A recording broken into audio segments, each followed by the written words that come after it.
Mas é extensa. Há barreiras no transporte público, nos empreendimentos imobiliários, nas calçadas e na comunicação. Embora existam diversas leis sobre os direitos à acessibilidade, na prática, as pessoas com deficiência ainda são impedidas de ter total autonomia. Quando se trata da tutela do direito das pessoas com deficiência, a acessibilidade é um direito previsto tanto na Constituição, nossa Constituição, na Convenção Internacional dos Direitos da Pessoa com Deficiência, 2009, e na chamada Lei Brasileira de Inclusão, que é a lei federal que trata como se fosse um Estatuto da Pessoa com Deficiência, que é de 2015. Existem essas previsões legais e o poder público tem o dever de adequar os espaços.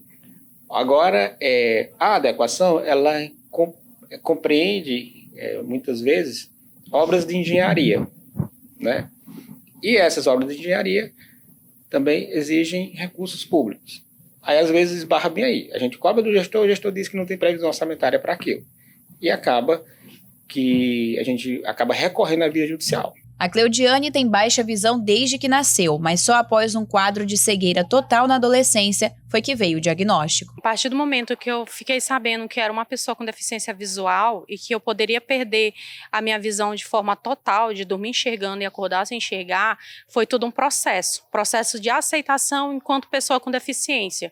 Porque, infelizmente, a sociedade civil ela não é preparada para a aceitação da pessoa com deficiência, seja ela de forma social, de forma no trabalho, na escola, na universidade. Infelizmente, a gente ainda passa por várias situações de capacitismo, que é a discriminação e preconceito com relação à pessoa com deficiência em viver dentro da sociedade. Infelizmente, a gente passa por isso. Então, todo o meu processo é um processo de aceitação, eu enquanto pessoa com deficiência visual.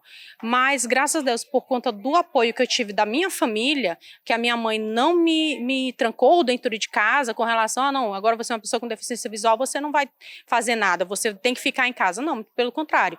A minha mãe sempre me apoiou, ela sempre disse para mim, você só deve ter cuidado. Tenha cuidado para você não se machucar.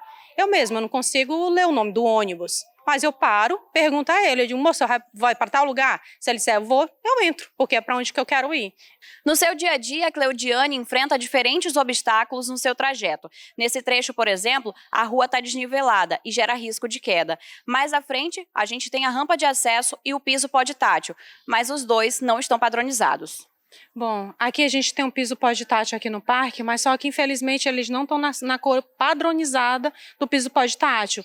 Ou seja, ele teria que estar na cor amarela ou azul, porque nós, enquanto baixa visão, a gente não vai conseguir identificar o piso. Então é importante para que a gente identifique o piso para a gente não se machucar. E aqui, na hora que a gente tem um piso pós-tátil, ele está dando certinho no portão, que o portão está fechado. Então a pessoa pode bater no portão e acabar se machucando. O último censo do IBGE de 2010 mostra que existem mais de 6 milhões de pessoas com deficiência visual no Brasil, sendo 500 mil cegas e 6 milhões com baixa visão. Números que chamam a atenção para a importância de garantir o cumprimento dos direitos de pessoas com deficiência.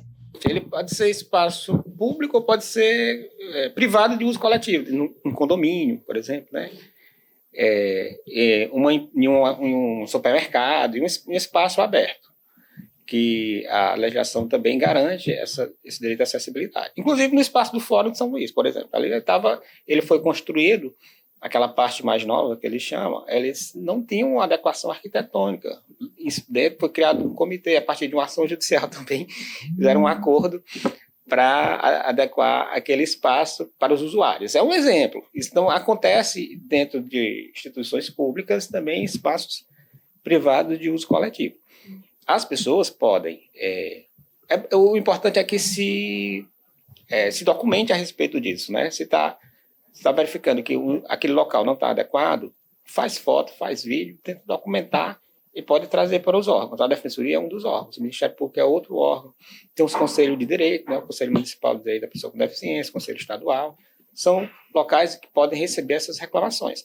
Quando chegam até nós, o que eu faço? Tento me documentar, o que é a praxe do protocolo, tenta documentar ao máximo, oficia a autoridade, o gestor, o responsável por aquela área, fixa um prazo para a resolução da questão.